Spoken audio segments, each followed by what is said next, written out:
What, man? What, Mike G? The music stop, man? That was getting a little crazy. It was getting crazy. Hey, so we want to welcome Abigail French to the show. What's up, Abby? Hi, guys. It's really good to be here.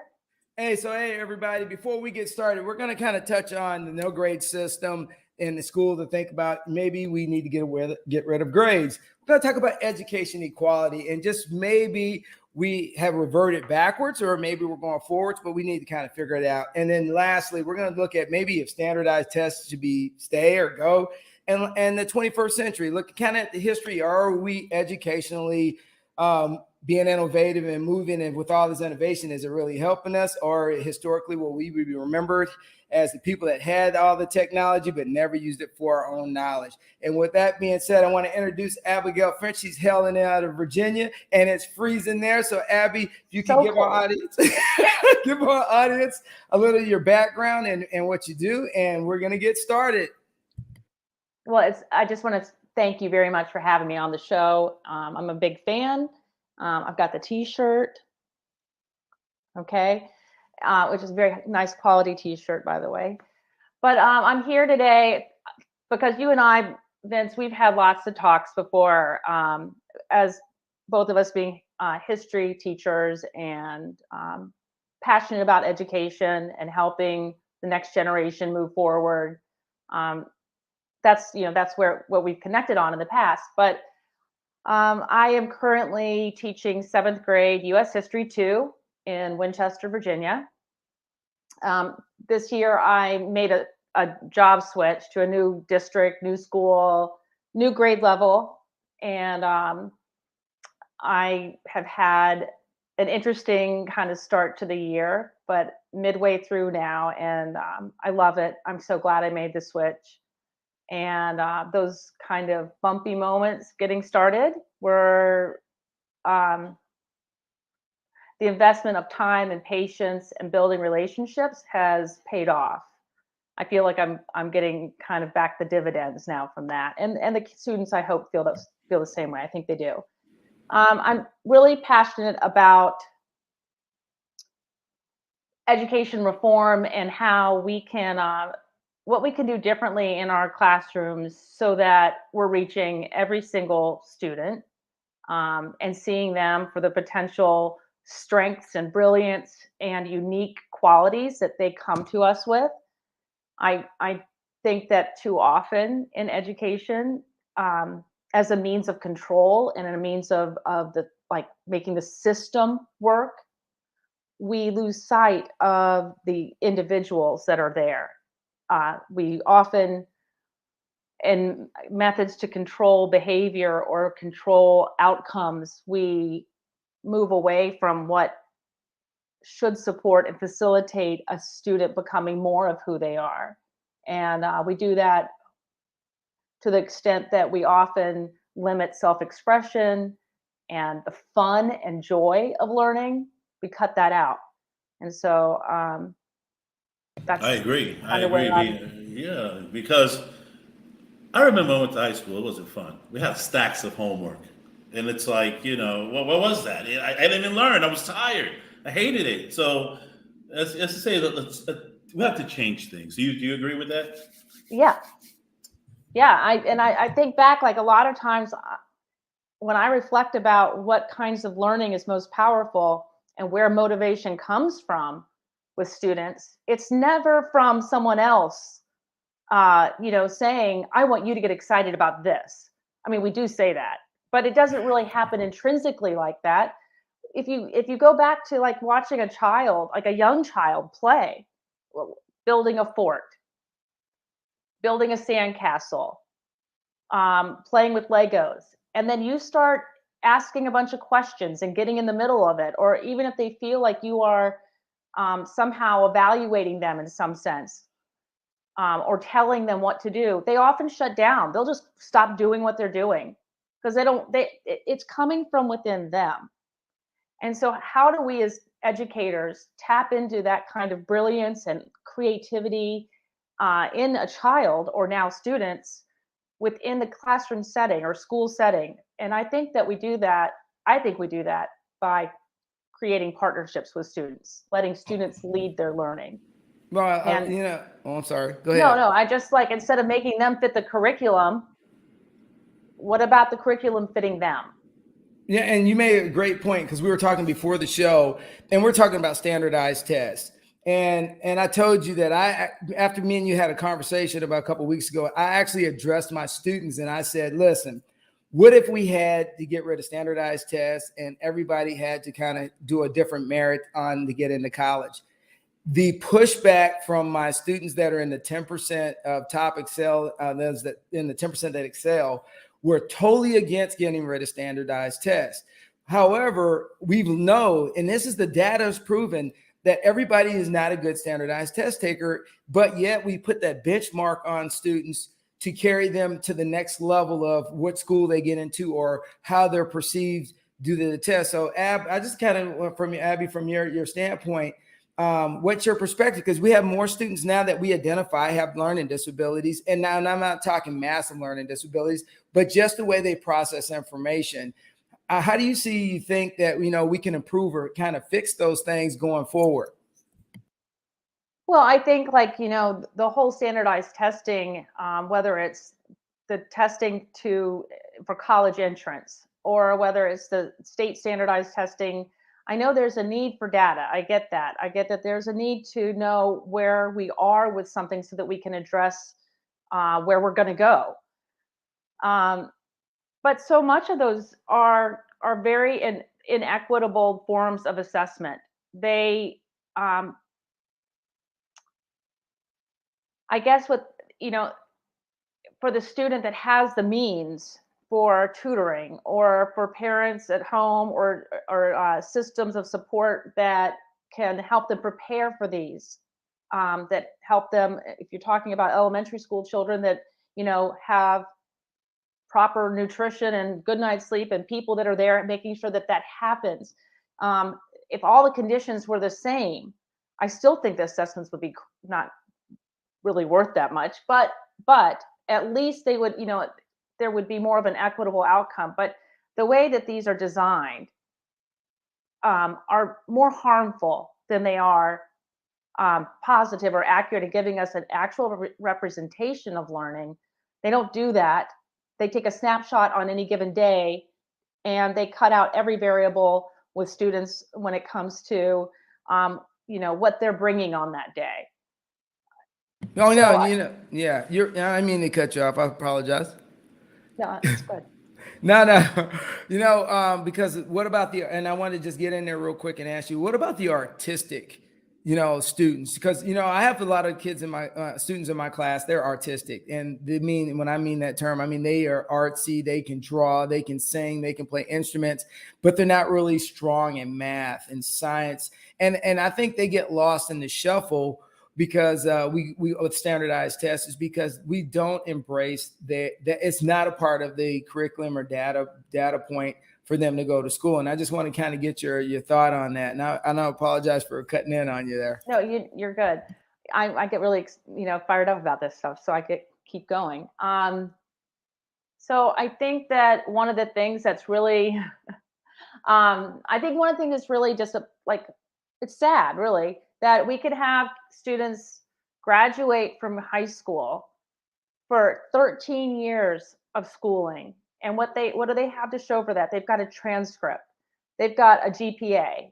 They don't have something that shows these higher competencies and skills and experiences, these rich experiences. And so for your students that have this high, talent and creativity and gift for art, or for, small engine repair, or for whatever it is that isn't, considered the academic focus of your core classes, like that. That's so unfortunate, and it's so misleading to just walk out with a piece of paper that's what your 13 years has been whittled down to. It shouldn't be that. And our system needs to do a better job of creating, I guess, products that can capture learning fully. So do you think the structure of the education is it's a little more, it's a collapsing more and more? I just feel like it hasn't evolved with the way that teaching has evolved and learning has evolved. I don't think that we have the systems in place like grade representation. I am passionate about the ungrading movement. I think that many times the grades that are traditional grades that are given are more destructive and more harmful, and they're arbitrary, where they don't even need to be. We should be fueling kids with creativity, opportunities to explore, and letting them lead, like helping develop their leadership skills. Hey, Doc Ron. Anyway, so that's I get distracted. One of my favorite follows on Twitter. Anyway, all I'm saying is that I think that kids deserve better than the report card system that we've been doing, grading systems that we have had traditionally in place. I feel like there's more evolved ways of having students represent their learning and progress than what we currently have offer. You know what I'm saying? Like what's available. Like I still have to work within a system of turning in this many, certain number of grades, because it has to go in the system that way. I have to plug that into what school district needs. So the question is, do you feel that private schools or public schools are more different? Do you think that the private schools are investing more to the kids than to do private, or public? Excuse me. Well, I don't really know a whole lot about the private school systems traditionally. Like I don't know that. I do have like good friends that are teaching in independent or private schools, and I know that there is a lot more freedom in certain ways. And so I do think that I know that there are more opportunities, a greater range of focus that can happen for teachers and students in those situations, but I have never experienced that myself because I've never worked in a private school setting. Hey, so Ab, you hit a couple different things earlier, and we were talking on your post on your Twitter site. You had a post about no grade system, and I've had a discussion with Jennifer Blaylock a couple of months ago, and we had the same discussion about the no grade system. And she's an advocate not to have a grade system, but to actually try to define a child's abilities as the grading system. So, just for a quick synopsis, what's your take on looking at other systems other than saying A, B, C, D, or F? And how does that work? Yeah. Okay. Well, okay. So one of the things I think that is really effective, much more so than me giving a child an A, B, C, or whatever, or a grade or a point or some number, is teaching children how to be self-assessors. Teaching kids how to self-assess their own work, their own, quality of work or amount that they've learned, the vast kind of like idea or concept. Did they get it or not? Like can be good at that, and they should be, because it's their learning. And so I think students as self-assessors, that's one of the areas I really work in developing with my 7th graders. I also am a big proponent of students, student narratives, asking students to narrate, capture what did they learn from their learning experiences. When I was teaching Reconstruction, I wanted to know if my kids got that. And I asked for a narrative. I asked them to write a narrative about what they've learned, and I looked for key components in that. But I also wanted them to self-assess that. And so that's one thing I loved. I think it's so powerful, is when I turn the kids, turn it over to them, like, well, you're going to assess yourself.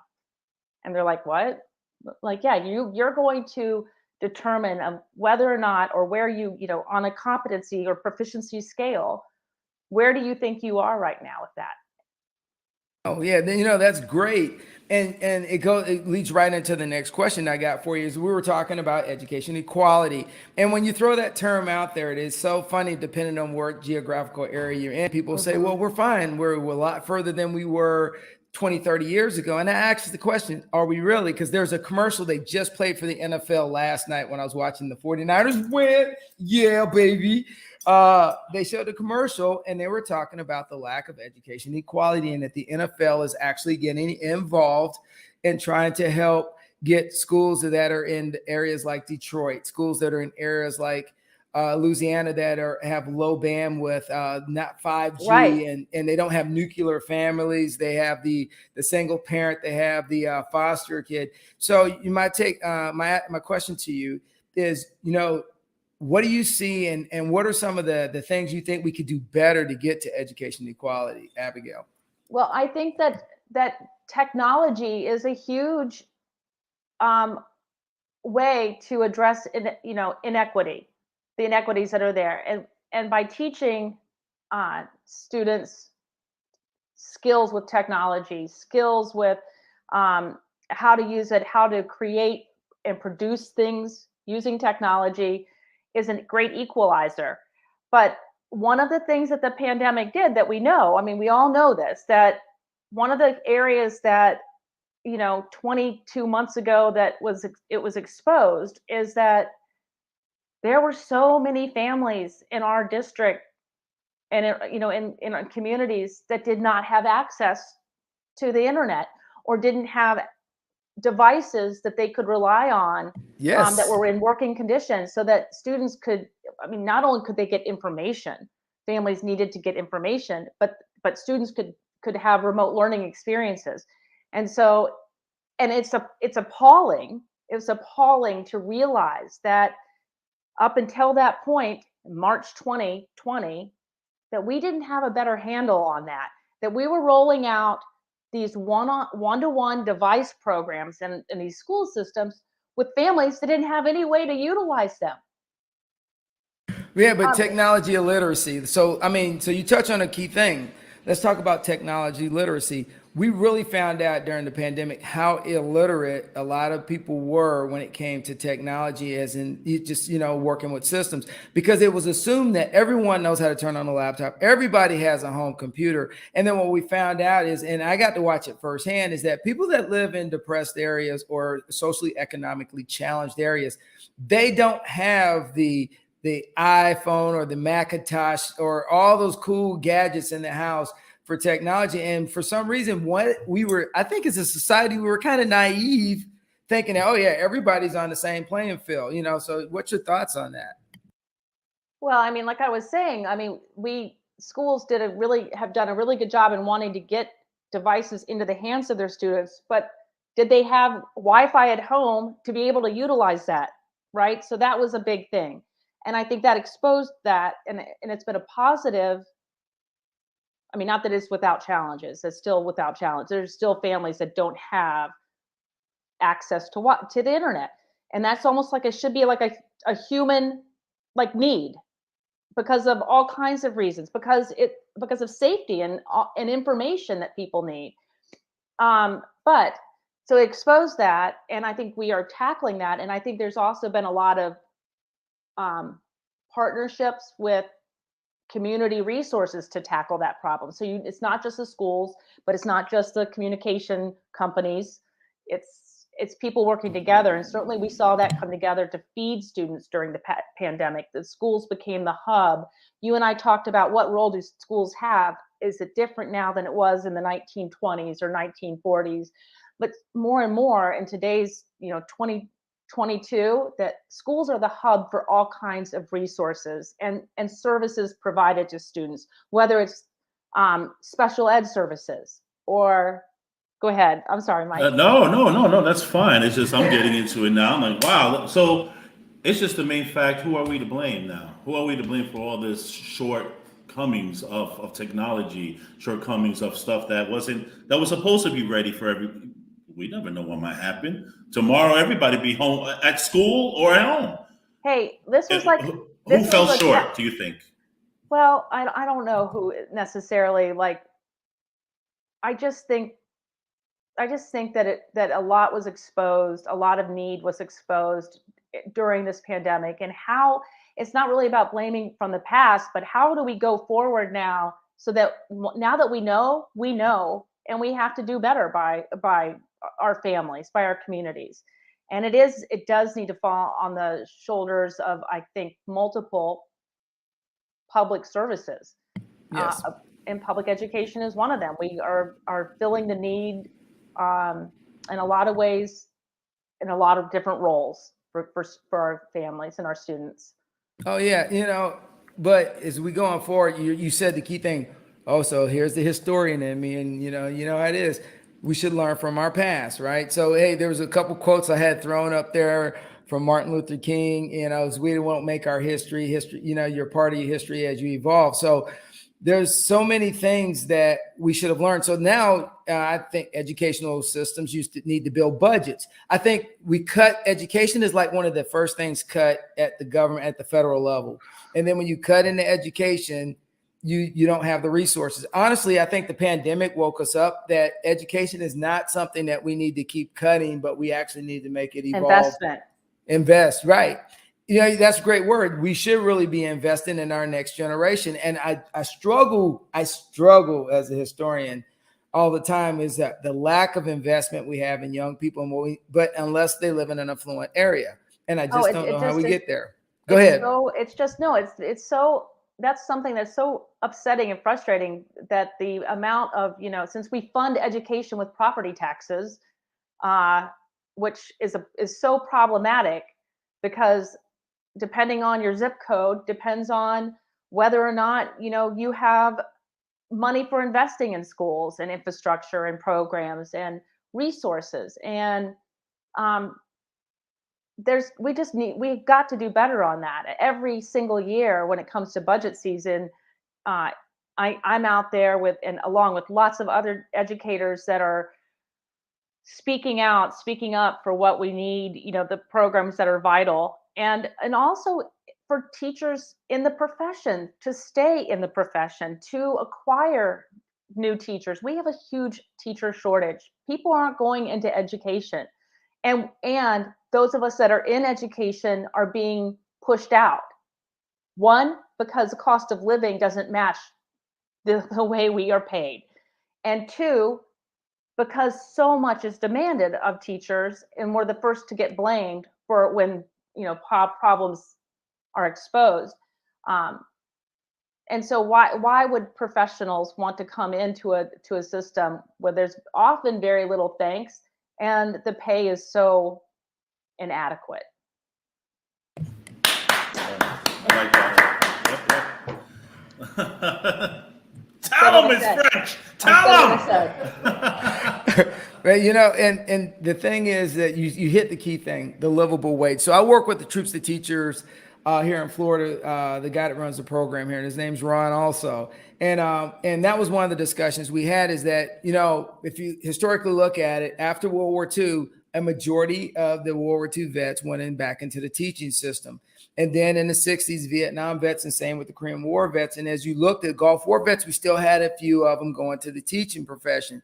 Since we've had almost 20 years of war, we don't have a large number of veterans wandering back into the teaching profession. One, because of all the rules. Two, because the premise of the way, I'd say, discipline is handled now with some of the students, and it's a slippery slope these days, because of just the engagements, that so many people are now kind of steering away from education. And you're right, there is a huge vacuum coming for teachers in education here. And if we don't get ahead of it and we don't decide we're going to fix it, I'd say in 10 years, we're going to have a massive problem, which we already do right now. Just find ourselves. I was going to say, I think it's going to be sooner than 10 years, but you touched on something I want to say. You talked about discipline, and I want to go back to the pluses for when you turn teaching and learning, when you make it a student and teacher partnership, and you invite students to be like the leaders of their own learning, and they're self-directing, and it takes a while because they've been told what to do for so long that it's really uncomfortable for kids in the beginning to be like, well, what do you want to learn about? Or how do you want to show me your learning? They want a step-by-step process to follow instead of turning on those innovative, creative skills and thinking of their own. But when they do get into it, when they finally, make that connection and they're able to really start exploring again and finding the joy of learning, guess what you don't have? Guess what you don't have when you're not trying to make students do everything you want them to do and you start letting them lead? Well, you don't have discipline problems. You're not classroom managing, you're classroom leading. And that is the difference. And it's so compelling. And as a teacher, yes, you have to give up some of that control. But what you get is actual learning and excitement and joy. And it's a different feel. It's a different feel. And that's addictive, by the way. That feel, you'll chase it once you get it, because that's real learning going on. That's you're on point, because you touch on critical thinking, and I hate that term because it has become like this buzzword that we've used in education when we really need to give kids freedom of thought. And so lately in my classes, I give them the lesson, and then I say, hey, come up with whatever. And they say, well, how many sentences do I have to have, or how many of this? I said, look, I was gonna ask that.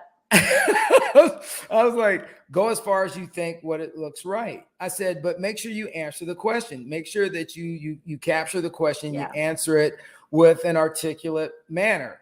And then some of them are like, wow, and so we work on I have different projects I use different terms. But with the one thing that I wanted to say was, you're absolutely right. The more freedom I give them to create their products, and sometimes some of them actually use artwork, and they say, are you going to count off because I didn't write as much as I drew? And I'm thinking to myself, you were creative. You used it. There's no single way to learn. So I love the way you've just framed all of that about, students having a little bit of freedom to just keep going. So what kind of groups and are you mentoring? What kind of foundations or educational programs are you working with right now before we get here to wrap up here? I'm not sure I know how to answer that. Well, what do you mean? I mean, like, are you like spearheading any groups? Because I see you all the time on social media, on podcasts for different subjects. So are you working with any major projects or anything right now? Different things I've had going on recently.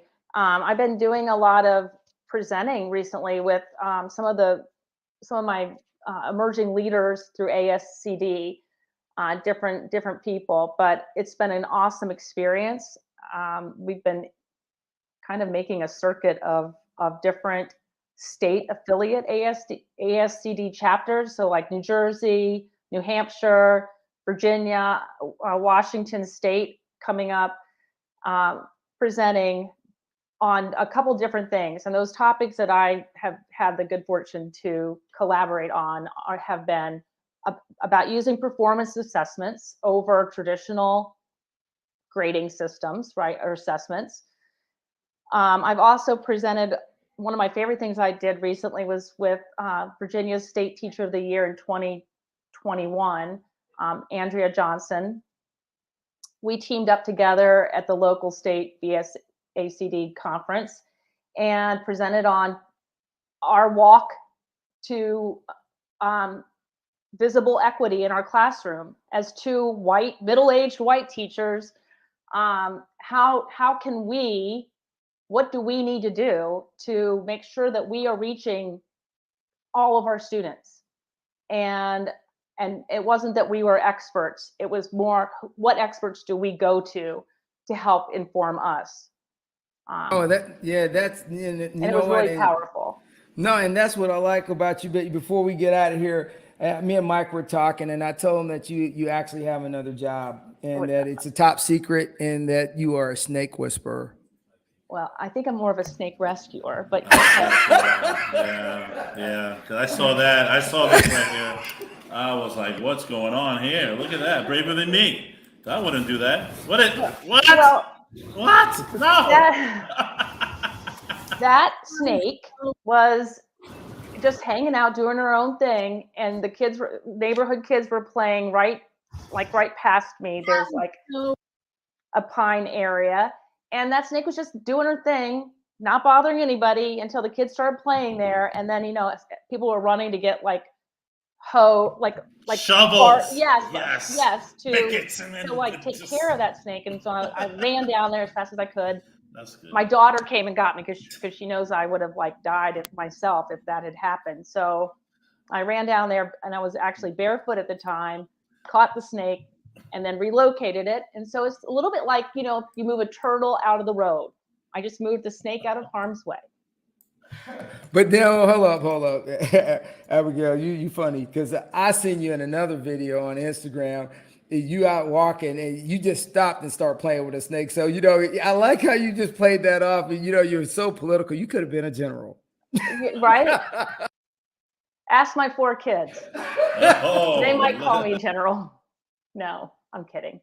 Hey, well, that's all right, because when you become a grandmother, you can be like my mom. She runs around calling herself General Mom now, and not a grandmother. Yes, not a grandmother, General. Not I like that. So, hey, we're done here. You are a great guest, and and Abigail, if you have any advice for any teachers that were listening that are going to watch this later, and for anybody coming in the system as a teacher, because you already got time served, what advice would you give them?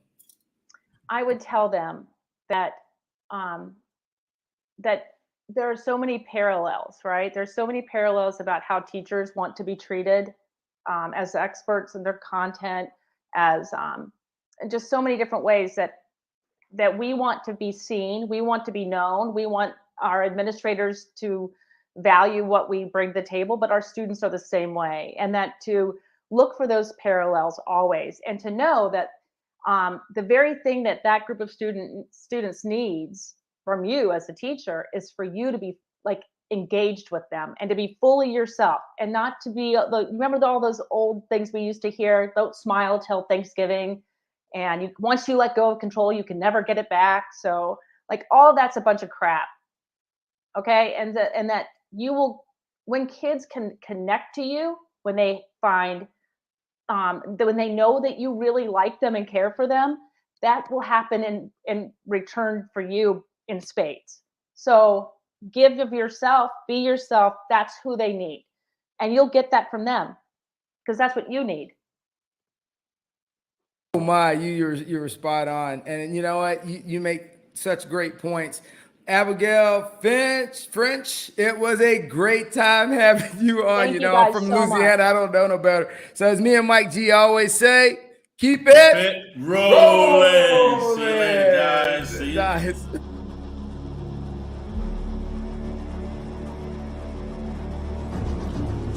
So this shirt is more than a shirt. Embrace the power. MyShopify.com.